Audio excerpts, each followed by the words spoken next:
The beginning of a legend, Guts and the Band of the Hawk. The story of Guts begins, as all grim tales often do, on a battlefield. Born from the corpse of a woman found beneath a gallows, his first breath was drawn amidst the stench of death and the clang of steel. From the tender age of a child, Guts knew only the sword, a weapon impossibly large for his small frame, yet one he wielded with a terrifying primal instinct. His life was a brutal cycle: fight, kill, move on. Nothing else mattered to the lone mercenary, hardened by endless conflict. Years passed, and the boy matured into a formidable warrior, a towering figure whose colossal blade, the Dragon Slayer, left a trail of dismembered foes in its wake. His detached brutality seemed destined to continue indefinitely until a fateful dawn changed everything. On a field strewn with the remnants of a defeated mercenary group, Guts stood poised to deliver a final, crushing blow. It was then that Griffith appeared. Leading his disciplined unit, the Band of the Hawk, Griffith moved with an almost ethereal grace, his gleaming armor reflecting the nascent light. With an extended hand, he offered Guts a proposition. "You're strong. Join us," Griffith stated, his voice calm yet compelling. Guts, ever the solitary figure, scoffed at the notion. He had no need for a group, no desire for camaraderie, but Griffith's response was swift and decisive. In a brief, brutal skirmish, Griffith's impossible agility and precise strikes defeated Guts, felling him for the very first time. A faint smile touched Griffith's lips as he declared, "Now, you belong to me." With those words, Guts' fiercely independent existence was irrevocably altered. Guts awoke in the Hawks' camp, his wound a stark reminder of Griffith's skill. He found himself surrounded by the Hawks' diverse members, the ever-watchful Casca, the amiable Judo, the silent strength of Pippin, and the cynical Corcus. Casca, in particular, eyed him with a mix of suspicion and grudging respect, her unwavering loyalty to Griffith evident. She wasted no time in stating, "So, the great Black Swordsman has been tamed. Don't think you're special. We're all here because Griffith chose us." Reluctantly, Guts fought alongside them. He began to witness Griffith's extraordinary tactical genius and his uncanny ability to inspire unwavering devotion. Griffith was far more than a mere leader. He possessed a grand dream, a vision of his own kingdom, a place at the very pinnacle of the world. This dream, often shared in hushed tones with Casca, resonated deeply with her, binding her to him with an unshakable loyalty. It also sparked a nascent, unsettling question within Guts himself.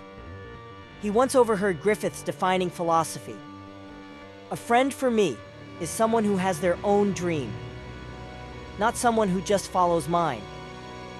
These words would echo in Guts' mind, sowing the seeds of doubt about his own lack of a defined purpose. The Hawks' reputation soared with each improbable victory. Guts, initially resentful, found himself adapting to their coordinated attacks, his brute strength complementing their disciplined strategy. During a brutal siege of a heavily fortified castle, Guts and Casca found themselves trapped in a desperate struggle. Their shared fight for survival against overwhelming odds began to forge a reluctant, unspoken bond between them. After the bloody triumph, in a rare moment of exhausted vulnerability, Casca softened, admitting, "You're not so bad, Guts." His grunted reply, almost a smile, hinted at a thawing of his icy exterior. The Band of the Hawk, now a legitimate force, soon gained the King of Midland's favor, and Griffith began to skillfully navigate the treacherous political landscape of the royal court, his charisma captivating all who met him. The Hawks' journey led them into the unforgiving snowy mountains, where they encountered Nosferatu Zodd, a terrifying legendary mercenary rumored to be immortal. Zodd revealed his true, monstrous form, an overwhelming force that tested the Hawk to their limits. In the midst of the desperate struggle, Zodd's gaze fixed upon Guts, then shifted to Griffith. In a distorted roar, he declared, "The Hawk, an interesting specimen. But this one is different." Then, Turning to Griffith, he added chillingly, "Beware, man of ambition. When this one's blade meets your dream, it shall mark your doom." With an inexplicable retreat, Zodd left the hawk shaken, leaving Guts and Griffith with a chilling and unsettling premonition. The band of the hawk ascended to unprecedented heights, their victories earning Griffith a celebrated position within the royal court. Guts observed Griffith's dazzling success from afar, an increasing chasm opening between their paths. He felt a profound sense of emptiness. His incredible strength, his endless battles, had only served another man's dream. Griffith's earlier words about friendship, about a true friend needing their own dream, echoed with unsettling clarity. A genuine understanding began to blossom between Guts and Casca. She confided in him, speaking of how Griffith had saved her and how his dream had become her own. This newfound closeness with Casca, coupled with the stark realization of his own lack of purpose, stirred a deep unease within Guts. He looked at his blood-stained hands, at the massive sword that had only ever been an instrument for others' ambitions. The prophecy of Zodd resonated, haunting him.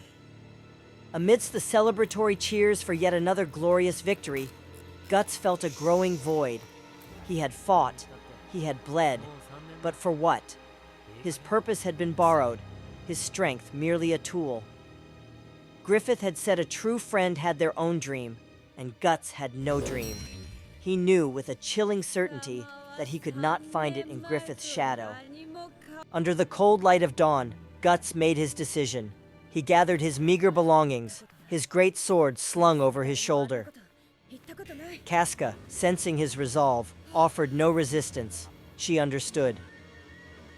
"You're leaving, aren't you?" she asked softly. "Yes," Guts confirmed. Guts walked away from the band of the hawk, leaving behind the only true camaraderie he had ever known. The rising sun cast his long shadow before him, a symbol of the solitary path he had chosen. He carried the heavy burden of his past, and the daunting prospect of a future he must now forge entirely on his own terms. The road ahead was long, fraught with danger, and almost certainly soaked in blood. But this time, it would be his blood, shed on his own path, in pursuit of a dream he was yet to discover.